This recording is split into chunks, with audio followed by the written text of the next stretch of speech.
Welcome back to our channel Learn It Yourself. Today we will learn about basic formulas in Excel and name range. So let's start.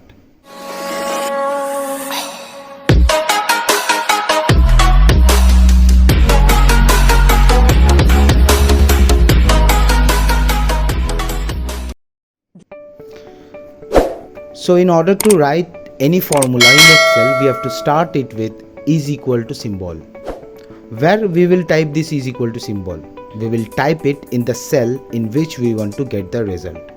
So the very first formula that we will execute is addition. In order to do the addition, first we will write is equal to.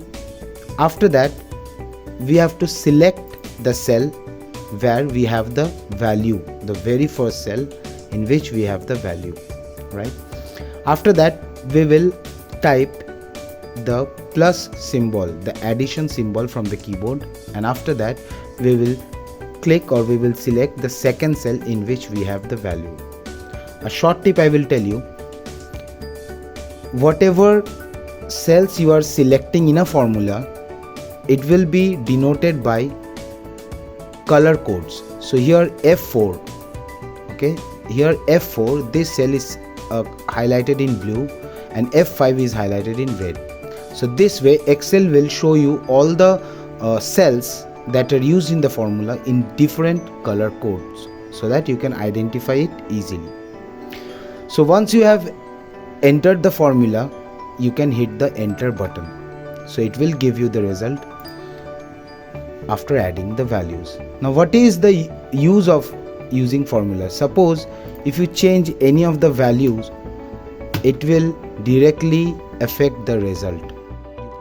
Now in order to subtract, you will do the same thing. Is equal to, select the first cell, press the subtraction symbol, minus, and then select the second cell, hit enter. For division, is equal to, select the cell, hit the division symbol, select the second cell, hit enter. And lastly for multiplication, is equal to, select the cell, multiplication symbol, select the second cell, hit enter. So this way you can do these basic formulas: addition, subtraction, division and multiplication. Next we will learn about using formulas, using more than one formulas in a table, in a single table. So here what I have done, I have prepared a small table in which I have two products, oranges and mangoes, right?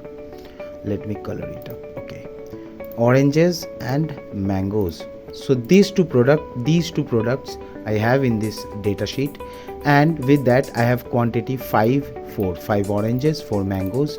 The rate of each orange is 50, the rate of each mango is 55. So I have to find the price. In order to find the price, we have to multiply the rate with the quantity. So we will do is equal to, we have to select the first cell, hit the multiply button, we have to select the second cell, hit enter. Now the same formula we will copy into the next cell, right? So we can type the formula from the beginning, or we can just select the formula upwards and we can drag it down, autofill. It will copy the formula for you. See here, if we double click on it, here the formula is M3 multiplied by N3. Okay, in the next cell the formula is M4 into N4. So when we will drag the formula downwards, it will automatically change the cell reference, right? So note the word cell reference, because in the next video I will discuss this cell reference in details, right? So here we have used two formulas for multiplication. Now we want to do the total. So here what we will do, is equal to, select the first cell, hit the addition symbol, select the second cell and hit enter. Now if you change the quantity of mangoes, see what is happening. I am changing the quantity of mango. So when I am changing the quantity of mango, it will change the price of mangoes and the total also will get affected. See, so this is the usefulness of using formulas. Next we will learn about name range. So we already have learned about cell range, right? Whenever we will select more than one cells, more than one consecutive cells, we will call it as range. So we can name those range in Excel. Suppose I have selected this data. After selecting it, if we go to the name box and if we write basic formula, basic form, right?